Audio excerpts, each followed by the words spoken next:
Hola, ¿cómo están? Buenos días. Vamos a explicar ahora el Evangelio de San Mateo. Acabamos de explicar el Evangelio de San Marcos a grandes rasgos y vamos a explicar el Evangelio de San Mateo. Antes quiero hacer una pausa y decirles que estoy yo en México, en Monterrey, y acaban de entrar ayer 23 nuevos seminaristas. Entonces quería pedirles sus oraciones por todos ellos, para que Dios nuestro Señor les conceda perseverar en su camino hacia el sacerdocio. Habíamos explicado que Marcos había escuchado a los apóstoles y él mismo había sido discípulo de Jesús, y entonces pensó que debería escribir para las nuevas generaciones lo que había sucedido, la vida de Jesús. Cuando él escribió su libro, todavía muchos apóstoles estaban vivos, no, muchos discípulos y muchos apóstoles. Uno de esos apóstoles, que vivió mucho más con Jesús, porque era apóstol, era de los 12 que estaban cerca de Jesús, Mateo, pensó que todavía faltaban muchas cosas por contar en el Evangelio de Marcos.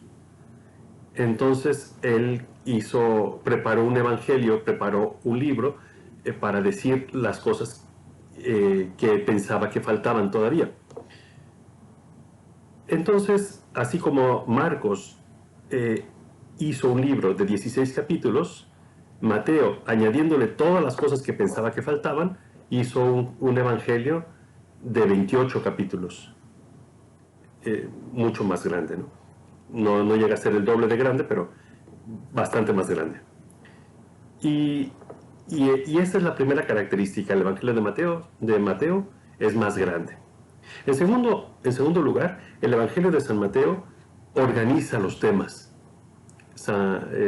Aunque sigue el esquema sinóptico, es decir, predicación en Galilea, predicación en Judea, Jerusalén, pasión y muerte de Cristo, resurrección, aunque sigue ese mismo esquema, aún así las cosas que suceden están organizadas.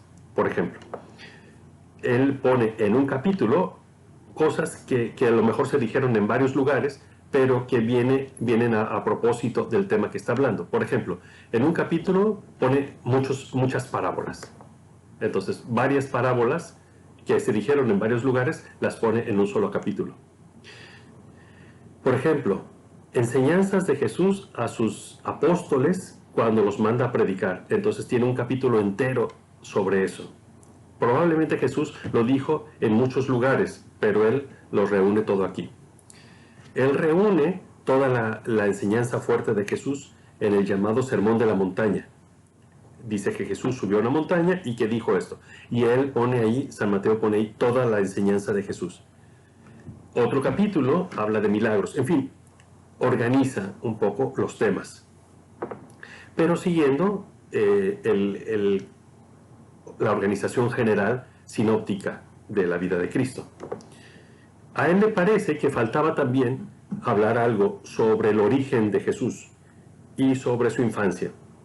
Entonces él añadió en el capítulo primero todo este tema, es decir, empieza con la genealogía de Jesús desde Abraham hasta Jesús, y luego cómo fue que estaban María y José juntos, y cómo fue, capítulo primero, y en el capítulo segundo, cómo fue que llegaron los magos cuando Jesús era niño.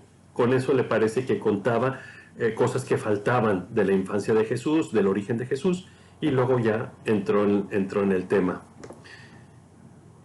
Este es el Evangelio de San Mateo. San Mateo, además, escribió su Evangelio no en griego. Todo el Nuevo Testamento fue escrito originalmente en griego. Todos los que escribieron lo escribieron originalmente en griego, menos Mateo, que lo escribió en arameo. Arameo era la lengua de Siria, el país del norte, que se hablaba en tiempos de Jesús en Palestina. Todo el mundo hablaba arameo. Conocían el hebreo. Las escrituras estaban escritas en hebreo, entonces los sabios conocían el hebreo, pero la gente común, todo el mundo hablaba en arameo. Y entonces él escribió para los judíos, para los galileos, escribió este evangelio en arameo. y esta es la característica distinta del Evangelio de San Mateo.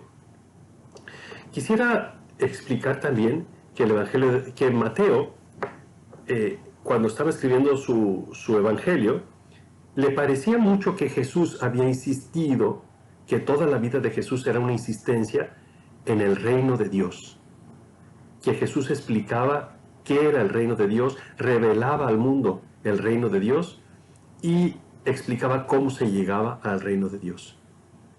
Que el tema de la predicación de Jesús era el reino de Dios. Por eso él insiste mucho, el Evangelio de San Mateo insiste mucho, el reino de Dios es parecido, en fin, todas esas frases son del Evangelio de San Mateo. Y también San Mateo insiste mucho, le pareció, según su experiencia con Cristo, le pareció que en Jesús, en Jesucristo, se cumplían todas las profecías del Antiguo Testamento. Entonces, él insiste mucho, tiene muchas veces estas frases: así se cumplió lo escrito por el profeta que dice, así se cumplió la escritura que dice. Todas estas frases son del Evangelio de San Mateo, aunque también los otros lo tienen, y San Mateo insiste mucho más. Le pareció, por su propia experiencia, que Jesús cumplía las profecías del Antiguo Testamento. Esta es más o menos la presentación del Evangelio de San Mateo. Mañana, Dios mediante, continuaremos explicando un poco más.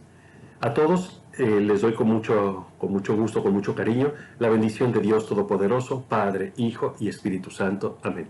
Muchas gracias.